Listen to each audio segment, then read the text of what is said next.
हमने उनको मुबारकबाद भी दिया, शुभकामना भी दी कि चलिए लॉ-कुश का और विस्तार कीजिए। लंबी पॉलिटिक्स करनी है उपेंद्र जी को, तो उन्होंने सोचा कि लव-कुश की विरासत मिल नहीं सकती है, लव-कुश में हिस्सेदारी हम अपनी तय करें और इसीलिए उन्होंने पार्टी बना लिया कि नीतीश कुमार एक साथ 2 चीज़ चलाते रहते हैं, एक मन में, एक पेट में। इनको एक बात का अहंकार कि मैं हट नहीं सकता, ये है और ये चल भी रहा है। इस बार हमको लगता है कि सबको फँसाने वाला शेर इस बार शेर के जाल में फँस करके सिया। वो जो बोल रहे हैं वो नीतीश कुमार ही बुलवा रहे हैं। तो इनको भी थोड़ा झटका दे करके जगह पर रखना चाहते हैं और वो कुर्सी छोड़ नहीं है। और उन्होंने कह दिया कहाँ सवाल उठता है, डिप्टी सीएम का सवाल कहाँ उठता है। बिहार में भाजपा अपने पार्टनर के तलाश में है। पार्टनर मतलब जो 2024 के लोकसभा चुनाव में उनका सहयोग कर सके, उनकी सहयोगी पार्टी बन सके। एनडीए कुनबा को मजबूत करना है। चिराग पासवान एक ऐसा नाम बिहार में जो लगातार अपने सबसे बुरे दौर में भी बीजेपी का जिन्होंने साथ दिया, लेकिन अब उसमें कुछ नए चेहरे भी जुड़ते हुए दिख रहे हैं। देखिए, सोमवार के दिन एक नई पार्टी का बिहार में ऐलान किया गया। राष्ट्रीय लोक जनता दल, उपेंद्र कुशवाहा जिसके नेतृत्व करता है, राष्ट्रीय अध्यक्ष बनाए गए हैं और ये नई पार्टी बिहार में लॉन्च कर चुकी है। इसके साथ ही साथ सहनी, मुकेश सहनी की बात कीजिए तो उनको 22 रहने की सुरक्षा दी गई और जीतन राम मांझी का भी मन जो है वो अब डगमगा रहा है। बेटे संतोष सुमन को लेकर उन्होंने यहाँ तक कह दिया कि पीएचडी किए हुए है, प्रोफेसर है और उस व्यक्ति को पढ़ा सकता है जिस व्यक्ति को नीतीश कुमार मुख्यमंत्री बनाना चाह रहे हैं, मतलब तेजस्वी प्रसाद यादव। अब देखिए, इन तमाम विषयों पर हमारे साथ डॉक्टर अरुण कुमार हैं। सर, कई तरह के हमारे सवाल होंगे। पहला तो उपेंद्र कुशवाहा से संबंधित होगा। लंबा समय आप रहे उनके साथ और नीतीश कुमार के साथ भी आप लंबा समय रहे हैं। ये अचानक से 1.5-2 महीने को देखा जाए, सब कुछ सही चल रहा था। क्या कारण आपको लगता है? इनको मंत्री नहीं बनाया गया इस कारण से, या फिर एक ये भी खबर का ललन सिंह का बयान आया कि ये अपनी पत्नी के लिए टिकट मांग रहे थे जदयू कोटा से 2024 में, उस पर बात नहीं बनी। क्या मतलब अचानक से टूट गया पार्टी? पार्टी तो टूटी क्या ना सर, अगर 100 कार्यकर्ता भी लेकर ये निकले तो पार्टी तोड़ दी है, ये नई पार्टी बनाए। और देखिए ये बहुत फंडा क्लियर है कि उपेंद्र कुशवाहा जी गए थे लॉ-कुश के विरासत को आगे बढ़ाने के लिए और वहाँ जाने के बाद कुछ ही इंतज़ार भी किए, लेकिन बाद में कहीं से ये न्यूज़ चला कि उप मुख्यमंत्री इनको बनाया जा रहा है और उस पर जो सफाई या प्रतिक्रिया माननीय नीतीश कुमार का आया, तो उससे स्पष्ट हो गया कि नीतीश कुमार एक साथ 2 चीज़ चलाते रहते हैं, एक मन में, एक पेट में। तो मन वाला जो चीज़ था वो पेट पर भारी पड़ गया और उन्होंने कह दिया कहाँ सवाल उठता है, डिप्टी सीएम का सवाल कहाँ उठता है। तो जो कह कर के आए थे कि पूरी विरासत आपके जिम्मे, मेरा तो उम्र हो चला, विरासत आपके हाथ, और वहाँ इसको संयमित भाव से भी नहीं बोल सके नीतीश कुमार जी, तो उनका प्रकटीकरण हो गया। जो पेट में था वो बाहर आ गया मन के माध्यम से। तो लंबी पॉलिटिक्स करनी है उपेंद्र जी को, तो उन्होंने सोचा कि लव-कुश की विरासत मिल नहीं सकती है, लव-कुश में हिस्सेदारी हम अपनी तय करें और इसीलिए उन्होंने पार्टी बना लिया। हमने उनको मुबारकबाद भी दिया, शुभकामना भी दी कि चलिए लव-कुश का और विस्तार कीजिए।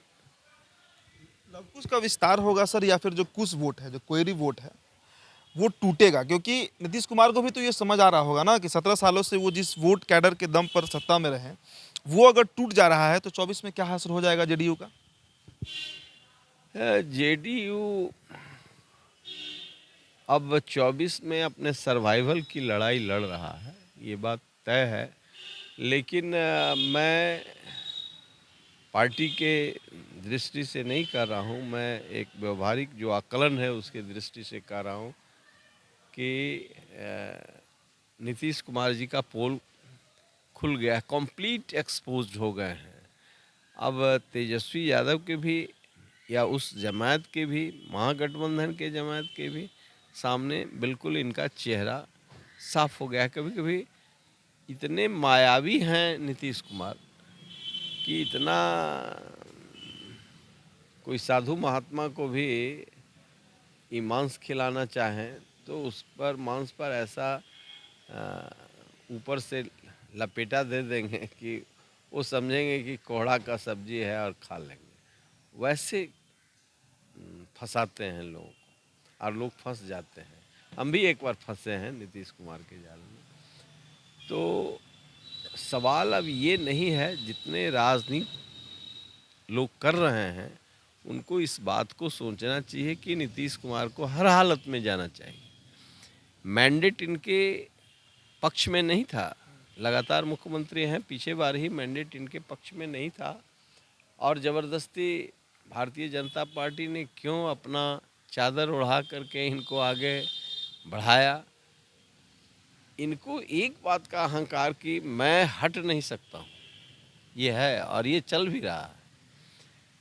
तो कभी इस पल्ले, कभी उस पल्ले, कभी इस पल्ले, कभी उस पल्ले करके निकलते गए हैं। इस बार हमको लगता है कि सबको फंसाने वाला शेर इस बार शेर के जाल में फंस करके सियार बन गया है। तो फंस गए हैं नीतीश कुमार।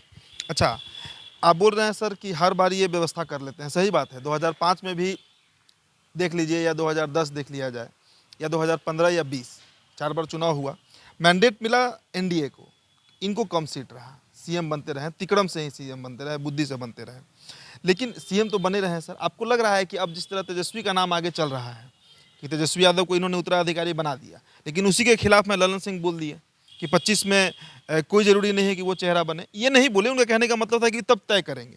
लेकिन अगले दिन फिर उन्होंने कहा कि नेतृत्व तो तेजस्वी का रहेगा लेकिन सीएम कौन बनेगा पता नहीं। केसी त्यागी दिल्ली में बैठकर बोल रहे हैं कि 30 तक नीतीश कुमार मुख्यमंत्री बन सकते हैं। कभी संभव होगा कि जदयू या नीतीश कुमार जो है वो तेजस्वी को गद्दी सौंप दें? देखिए, ललन सिंह बोले या केसी त्यागी बोले, ये अपनी बात नहीं बोलते हैं, कई बार कह भी चुके हैं नीतीश कुमार ही सब कुछ हैं और